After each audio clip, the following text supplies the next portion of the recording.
I'd like to do this morning is just give you a quick overview of my coverage in the energy retailer space, AGL, Origin and Infigen. So we'll come back to this slide at the back end of the presentation, but I did just want to draw your attention to the fact I did downgrade AGL on Christmas Eve. I was a bit of a Grinch.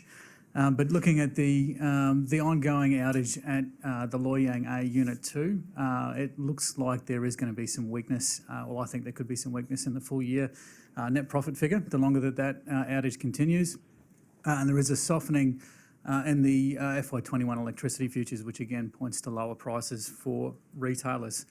Just have a look at what happened in first half 20 in the wholesale market for AGL, Origin and Infigen. You can see the impact just on the pool revenues, and that's the revenue achieved by selling the electricity generated into the spot market. You can see that big drop for AGL, and that's largely as a result of Loy Yang.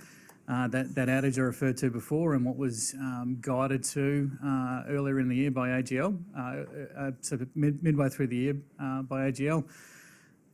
There's also been a drop-off in Origin's pool revenue performance as well, and that's largely as a result of Eraring being run less intensely. So Eraring is the one big coal-fired power plant that Origin have in their portfolio. It's a bit more tilted, their portfolio, towards gas-fired generation, but they do have one big centralised generation plant in Eraring. So that was run less intensely, and I'd put that down to weaker peak pricing in the first half of FY20 compared to the first half of FY19.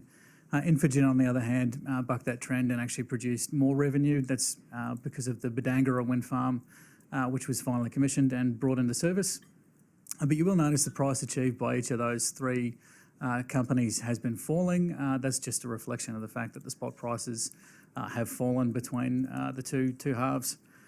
And we look at what's coming up in the second half of this financial year.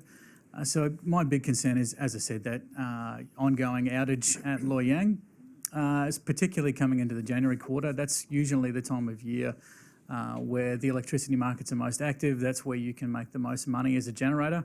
And that 530 megawatts from that unit not being there will impact on their earnings. It was between an $80 to $100 million impact from guidance just for that outage during the first half.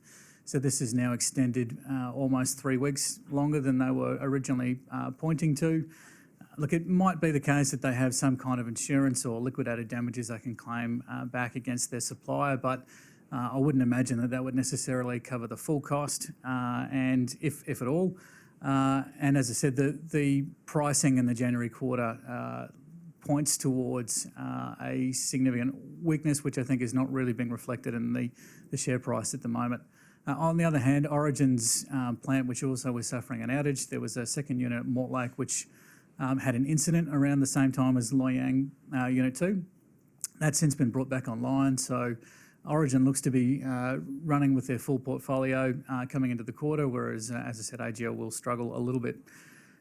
So looking at where spot prices are being predicted to land according to the futures market. Now, obviously there's a lot of volatility in the electricity spot market. Futures aren't necessarily the best guide, but we'll use the data that we have. You can see that the futures market isn't pointing to as big a half as what we experienced in the spot market last year. So there was that big jump up in Victorian prices when the Loy Yang Unit 2 failed for the first time in that January-February period. So it doesn't look like the futures market is pointing to a repeat of that.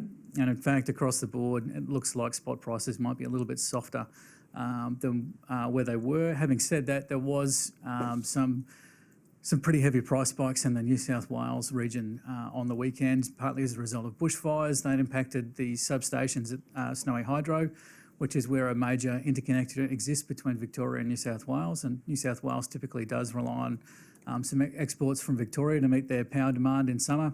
So that did have the impact of pushing the spot price up towards the market price cap of 14,700 per megawatt hour. For a period of an hour and a half, I believe. I'm still working through that data, but that could potentially have some impacts. A one-off spike is not necessarily going to do it, but if that continues to happen, then that obviously could have some significant impacts. Probably a little bit too early to say exactly what that will be yet, but I'll be looking at that closely. Just having a look at the retail market outlook for FY21. So the Victorian default offer, you might remember there was some re-regulation by the government of the retail market. Essentially, the idea is there is now a default offer that gets published for each region, and that you shouldn't be charging more than that. Retailers can't charge more than that price for their standing offer customers. That's basically the old customers when the electricity retailing sector was deregulated. A number of customers stayed with their initially assigned retailer. So there's not many of those customers left, but the market has typically tended towards those default offers as being a ceiling. It's not necessarily a hard ceiling for market offer customers, but you will find that offers will congregate around that price. We did see an increase in the Victorian default offer for CY20, so they do the timing of that offer works on a calendar year basis as opposed to New South Wales, South Australia and Queensland, which is working on financial years. So for CY20, there was an 8% increase in the cost of electricity that is excluding the network cost. So you can see the bar chart there. Unfortunately, the numbers are probably a little bit too small to read off the screen, but the bottom darker blue segment is the wholesale price. That was the biggest movement for Victorian retail prices. And if you think back to that chart on the previous slide, that would be reflecting that big jump that we saw when there was some outages in Victoria last summer. Network costs have also increased significantly, but it's important to note that this isn't a profit centre for electricity retailers. It's a cost pass-through. So they book that as revenue, but it's also offset by an equivalent cost. So that's not going to impact their earnings power. If we look at outside of Victoria and we look at the other states, based on the futures price and what's happened with those swaps, we've seen a peak and inflection point around October, and then the prices have come off significantly. So that could point to a weakening retail price environment across the other states. So again, there are some mixed signals, but it's not looking particularly positive if you're heavily tilted towards electricity retailing as AGL is.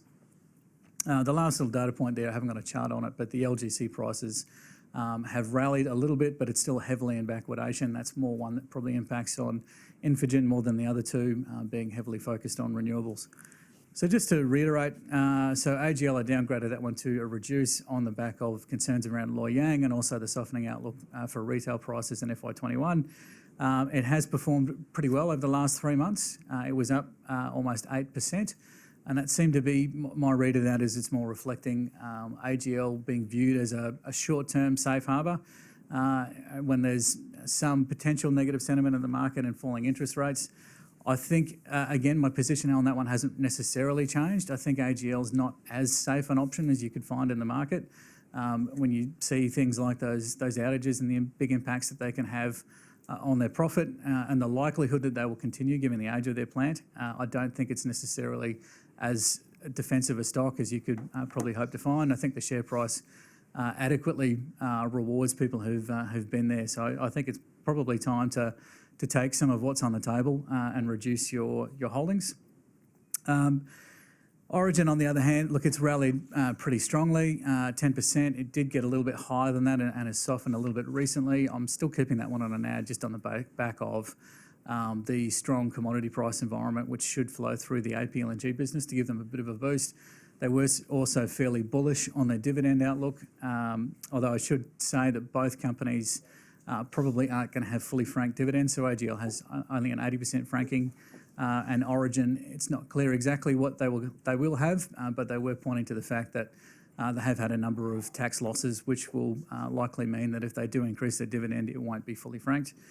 Infigen, I'm keeping that one on a hold. It has rallied and softened a little bit over the last 3 months.